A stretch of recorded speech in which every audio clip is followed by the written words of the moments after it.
A section of education stakeholders are apprehensive over the new higher education funding model, despite the government's assurance that it will alleviate the suffering of students and transform the education sector.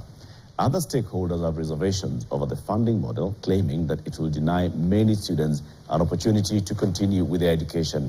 The Kenya University Staff Union Secretary General Dr. Charles Mkwaya says the model also risks industrial action from universities' employees as it aims to pay salaries from the collected fees.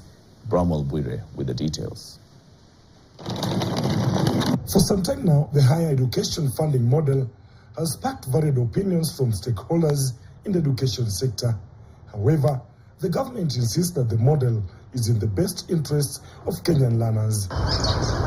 Kenya University Staff Union Secretary General Charles Mkwaya claims that despite the government's commitment to cover 80% of learners' fees under the previous model, only 45% of the fees has been paid. When we operated the differentiated unit cost model, the cost of programs were determined, and government committed to support up to 80% of the cost of the program.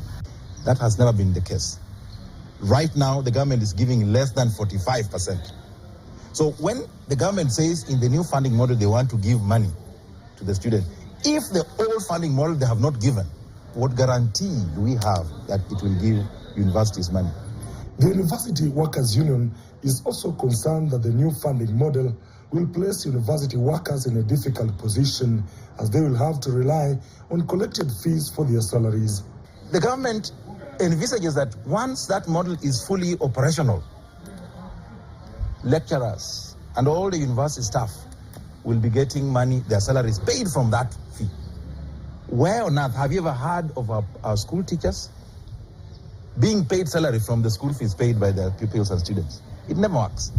Several vice-chancellors have voiced their support for the new model, a stance that Mkwaya questions as insincere. Mwanafunzi wa chini sana atalipa 3,000 kila muhula, tena muhula mwingine hiyo 3,000, inajumuisha 6,000. Hakuna kitu kingine chochote kila atakachoongeza. That is it. And to the vice-chancellors of our universities, they must be forthright in telling the government the truth.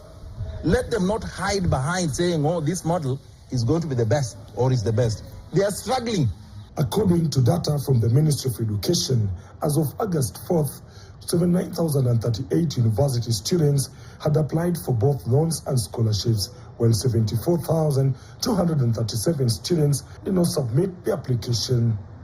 Bramwell Bwire, KTN, Kisumu. In a significant move to avert a potential national strike, Cabinet Secretary